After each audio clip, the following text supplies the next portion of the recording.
Jai Hind, dear students. We are moving to the last area of calculation of interest on drawings. Already we have learned the different cases of calculating interest on drawings, and today we are moving to the last area, that is calculation of interest on drawings during, suppose the partner is withdrawing the amount for the last 9 months only.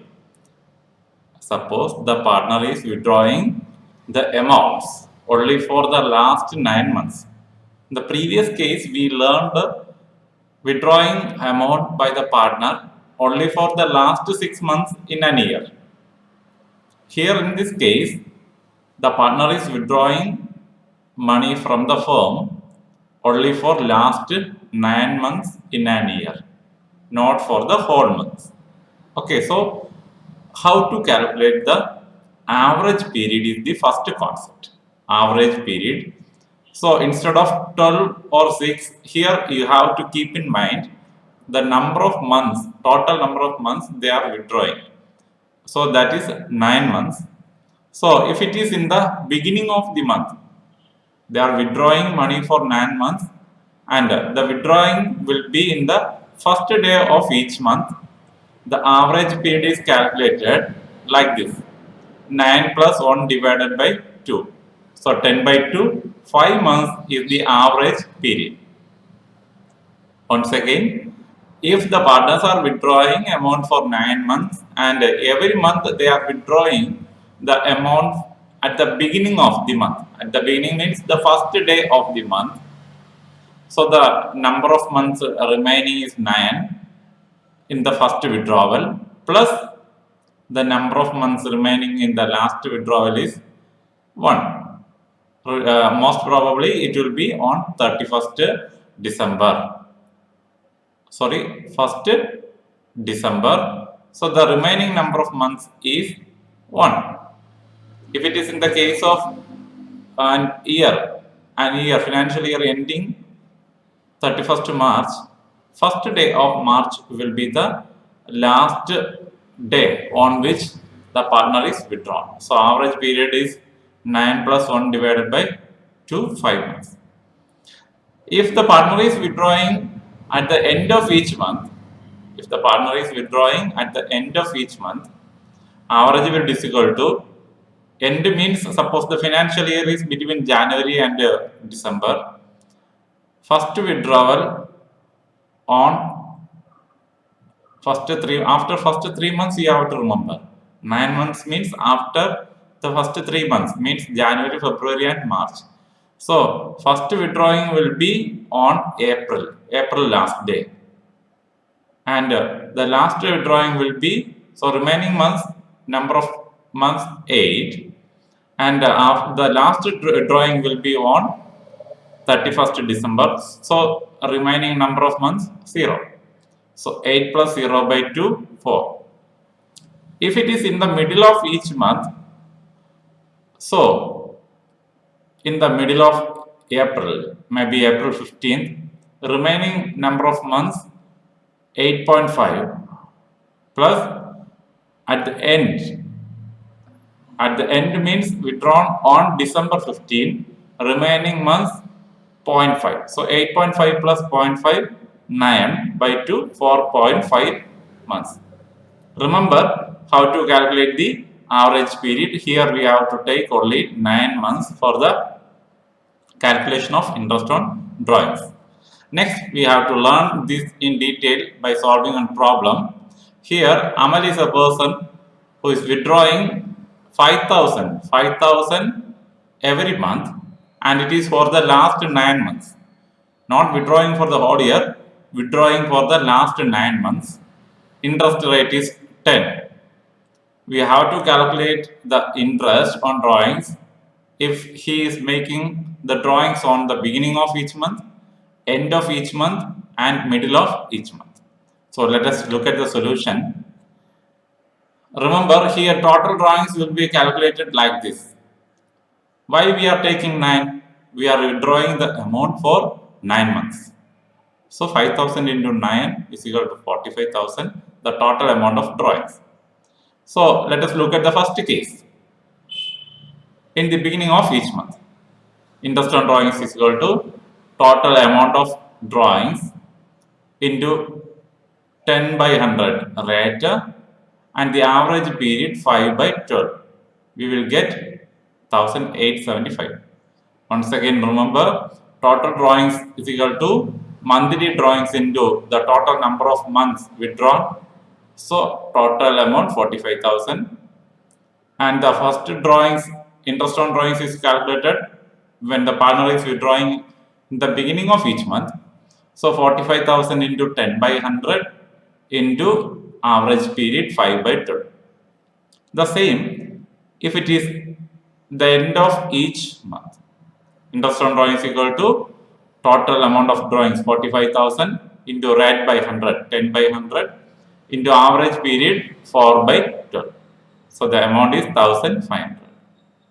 And in the middle of, if it is withdrawn in the middle of each month, interest on drawings is equal to total amount of drawings into rate into average period 4.5 by 12. We will get 16,1688. So remember, these are the different cases, and some two important concepts we have to remember related to interest on drawings. That is, when the rate of interest on drawings is given with the word per annum and without the word per annum, what we have to do? Sometimes in the question, we will do very fastly, very quickly at the time of exams, but we will never think about the words per annum, if it is there per annum or if the word is there or not. So we have to be very careful in such situation what we have to do. So let us look at the first case when the rate of interest is given without the word per annum. So question involves the calculation of interest on drawings. The rate is given 10, but after that interest on drawings 10 at the rate 10 is given, but the word per annum is not given. Interest on drawings will be calculated without considering the date and time of drawings. We will suppose, for example, Ramu is withdrawing 10,000 every year. So this year he withdrawn rupees 10,000. Rate of interest is 10. Only it is mentioned like rate of interest is 10. Calculate the interest on drawings. It is not mentioned like that. The interest on drawings 10 per annum. At the rate of 10 per annum, it is not mentioned. Only mentioned that rate of interest at the rate 10. So how we have to calculate the interest? 10,000 into 10 by 100. That is enough. We will get the interest on drawings. So that is why we are not considering the time and the date of drawings. We are not considering the time and the date of drawings.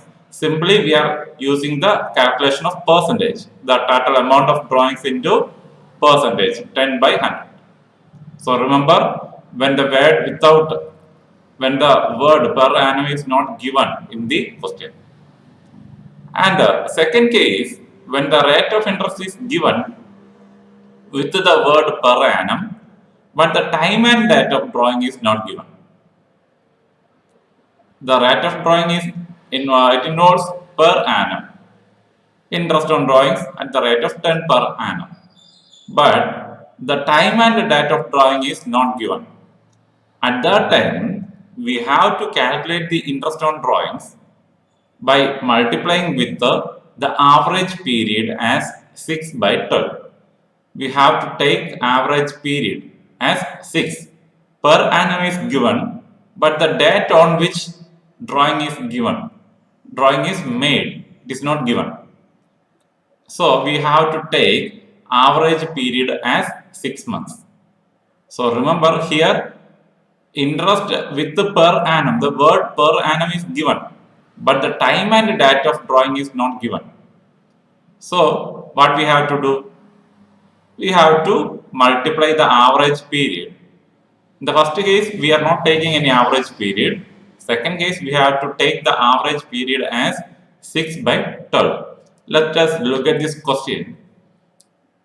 In these two cases, we will learn that theoretical aspect. So calculate the interest on drawings for the following cases. If Ramya has withdrawn 25,000 during the year and interest charged at the rate of 10 per annum. 10 per annum. And if Divya has withdrawn rupees 25,000 during the year and the interest charged is 10 percentage. Here the rate is not given. So rate is given but the date is not given. Time is not given. Here the 10 percentage with the word per annum is given. Here per annum is not given. So how to solve this problem? How to adjust these items in the final account preparation? Let us look at the solution. So in the first case per annum is given but the time and date is not given. The question, first case, amount is given and rate is given with the word per annum, but the time and date is not given. So what we have to do? We have to take the average period as 6 by 12. So the solution will be total amount of drawings into rate by 100 into average period 6 by 12,250. And in the second case, amount given, rate given, but the word per annum is not appearing. But the word per annum is not given. So we have to, no need to consider the average period or time or date. We have to find out the interest like this. Amount of drawings into the rate by 100, 2500. My dear students, these are all the adjustments related to interest on drawings. So we have learned more than 15 cases, different cases for the calculation of interest on drawings. Please keep in mind and also develop a concept map, mind map, by solving more problems and also through logical thinking. We are moving to some more adjustments related to the final account preparation. Next one is the adjustment related to manager's commission on profit. Manager's commission on profit. I think you are remembering, already we have learned the adjustment in the first year. In the first year, when we prepared the final account of a sole trader, there we have learned how to adjust the amount of manager's commission before charging such commission, and after charging such commission. After charging such commission, we have to be very careful. So what we have to do? Let us look at this question. So if the question is mentioning, we have to adjust the manager's commission. One more thing I would like to remember you, manager's commission is shown in the profit and loss account, not in the profit and loss appropriation account, because it is related to a third party, not related to partner. So manager's commission is shown in the profit and loss account debit side. At that time, how we have to calculate the manager's commission, if it is before charging or if it is after charging such commission. So the first case, on profit before charging such commission. On profit before charging. So just think in your mind. First we have prepared the profit and loss account, entered all the items in the debit side and the credit side. Then we are finding out the balance. Suppose the balance is 44,000. The balance is profit, net profit is 44,000 before adjusting the amount of commission, before recording the amount of manager's commission. And the question is mentioning we have to pay 10% manager's commission. So the difference amount means the amount we have calculated by differentiating the totals of debit side and credit side. So suppose it is 44,000, we will calculate the commission 44,000 into 10 by 100. So it is very easy. Then we will write on the debit side of profit and loss account 4,400. Then find out the difference. Then we will find out the difference and write on the debit side to net profit. And most probably the amount will be 44,000 minus 4,400. That is not our matter, but how we have to calculate the manager's commission before charging such a commission. So we have to find out the difference between debit side and credit side into rate by 100 before charging such a commission. That means the commission is not paid to the manager. Hope it is very clear. Only a slight variation to the next case. After charging such commission, how to calculate the amount of difference between debit side and credit side of profit and loss account is given 44,000. Profit of the firm before charging such commission is 44,000 and the manager is allowed 10% commission on profit after charging such commission. You have to be very careful. By clarifying whether it is after charging or before charging.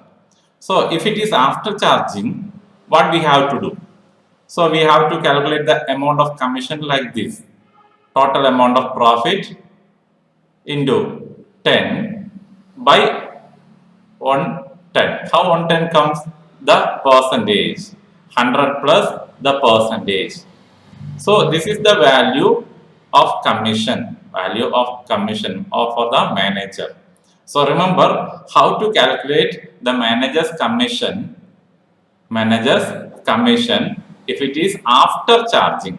After charging means after paying the manager's commission, the amount of net profit is 44,000 into 10 by 100 plus the rate. If it is 10, 100 plus 10. If it is 20, 100 plus 20, like that. You have to remember what is the criteria to bring the denominator. So how to arrange the value of denominator? Then we have to adjust the amount on the profit and loss account debit side.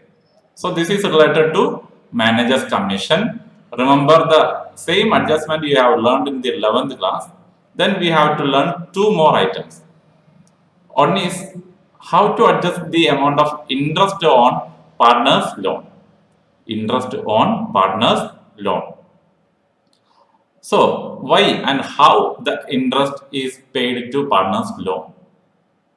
Interest on partner's loan is given to the partner when the partner is bringing some amount as loan to the firm, into the firm.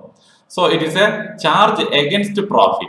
Every time that amount of loan, interest on loan, is adjusted on the profit and loss account, not in the profit and loss appropriation account. Though the partner is getting the interest, but we can treat as a third party at that time. When the partner is giving loan to the partnership firm, it is an amount collected from the bank or any other third party. So it is appropriate. It is adjusted in the profit and loss account debit side, not in the profit and loss appropriation account. So whatever may be the profit or loss, every year you know very well the absence of what is the rule of paying interest on loan in the absence of partnership deed. Whether there is profit or loss, 6% interest should be paid. So what are the entries? You have to remember the entries. So when there is interest on loan, we have to remember interest on partner's loan account debtor to partner's loan. Normally, if the question balance sheet involves partner's loan on the balance sheet liability side and also the amount of or the percentage of interest is given in the additional information, we have to open on partner's loan account. At that time, you have to remember this entry. But when we are adjusting the interest, we have to remember the second entry, that is the amount of interest is adjusted in the profit and loss account. Remember, it is not in the profit and loss appropriation account, but it is adjusted in the profit and loss account. So entry profit and loss account debtor to interest on loan.